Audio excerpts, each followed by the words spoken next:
और आज मुख्यमंत्री भूपेश बघेल राजनांदगांव और कांकेर का दौरा करेंगे। सुबह 11:30 बजे रायपुर से कांकेर के लिए रवाना होंगे।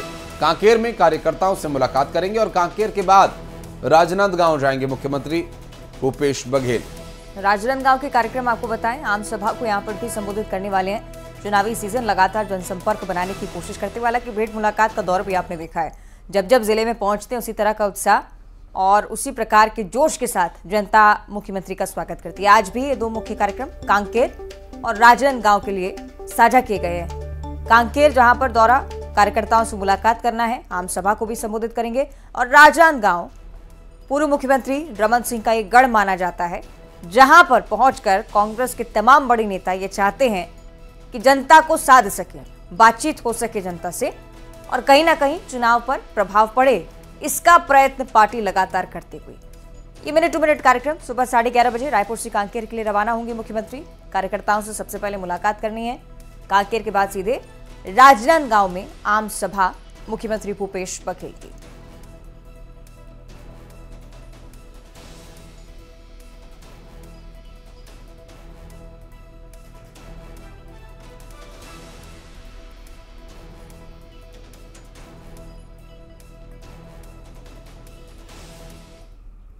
और छत्तीसगढ़ के लिहाज से एक और बड़ी जानकारी, आज असम के सीएम हिमंत बिस्वा शर्मा छत्तीसगढ़ के दौरे पर आ रहे हैं। कवर्धा और लोरमी में सभा को संबोधित करेंगे। सुबह करीब 11:30 बजे रायपुर पहुंचने का इनका एक खास कार्यक्रम। दरअसल रायपुर में शर्मा एयरपोर्ट से ही हेलीकॉप्टर से कवर्धा के लिए रवाना होंगे। बीजेपी प्रत्याशी विजय शर्मा के साथ रोड शो में वे शामिल होंगे। दोपहर 3 बजे कवर्धा से लोरमी पहुंचेंगे और विजय विश्वास सम्मेलन में वे शामिल होंगे।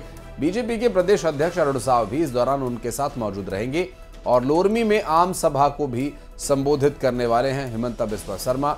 और भारतीय जनता पार्टी के प्रचार के लिए यहां इन सभी की जिम्मेदारी लगाई गई, जिसमें कई केंद्रीय मंत्री, कई बीजेपी शासित प्रदेशों के मुख्यमंत्री, जिसमें से हिमंत बिस्वा शर्मा भी एक शख्स हैं, एक चेहरा है। और भारतीय जनता पार्टी के प्रचार के लिए ये आ रहे हैं छत्तीसगढ़।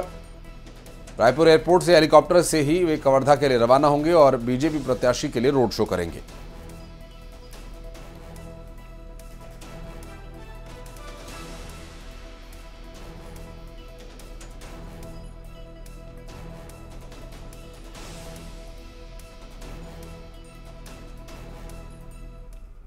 और छत्तीसगढ़ में 2 चरणों में चुनाव होने हैं। निर्वाचन आयोग अब तैयारियों में जुटा हुआ है, जहां संवेदनशील और अति संवेदनशील मतदान केंद्रों के लिए विशेष तैयारियां की गई हैं।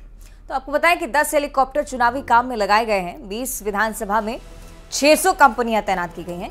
150 मतदान केंद्र ऐसे हैं जो कि संवेदनशील हैं, खासतौर पर नजरें आयोग की इस पर रहेंगी। साथ ही साथ मॉनिटरिंग के लिए भी खास व्यवस्था है। इस बार छत्तीसगढ़ विधानसभा चुनाव की हम बात करें, कई मतदान केंद्र जहां पर खास व्यवस्था की गई है।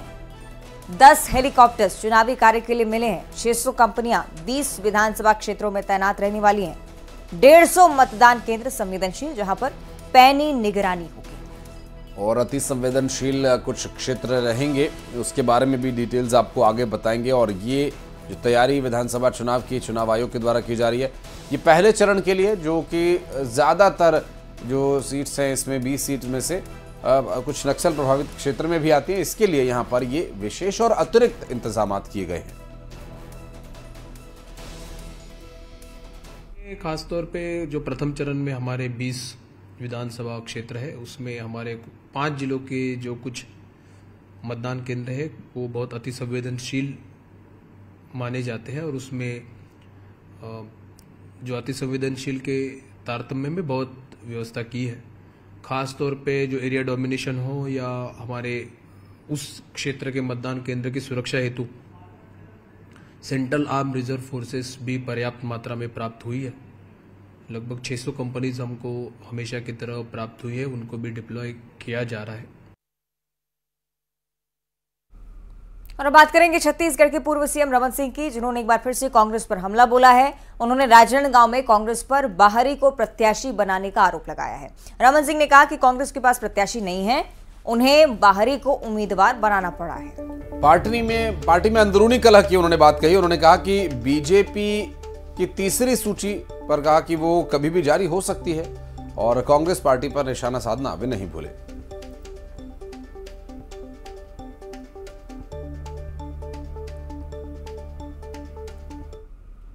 क्या है और क्या नहीं है मुझे इसको कहना उचित नहीं है, मगर सबसे महत्वपूर्ण आदमी ये है कि यदि आपको क्या प्रत्याशी ढूंढ रहे थे, राजनांदगांव के 2.5 लाख 3 लाख मतदाता में एक भी आदमी नहीं मिला जो स्थानीय स्तर में चुनाव के मैदान में उतार सके।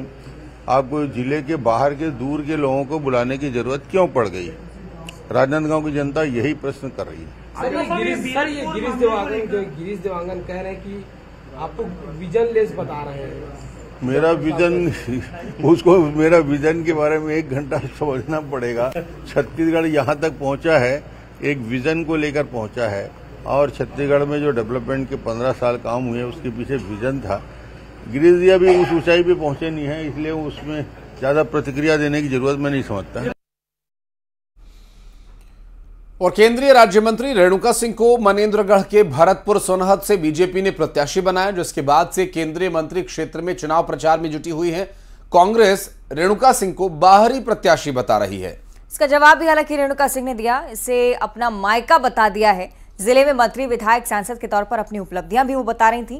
साथ ही साथ ये भी कहा कि कांग्रेस अपने अपने घर में झांके, उसके बाद मुझसे बात करें। अविभाजित कोरिया जिला मेरा मायका है, कहना है रेणुका सिंह का।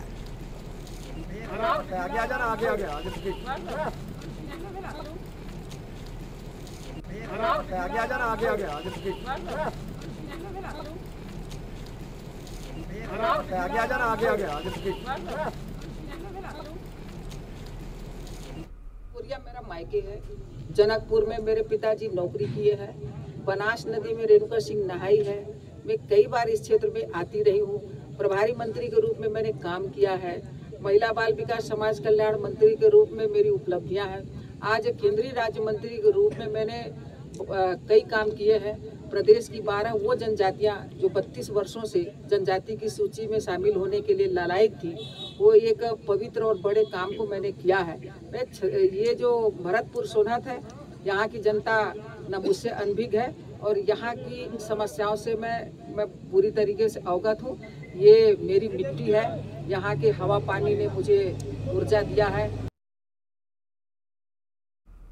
और इस बीच खबर मनेन्द्रगढ़ से है। बीजेपी उम्मीदवार का बयान सामने आया। बात कर रहे हैं रेणुका सिंह की ही।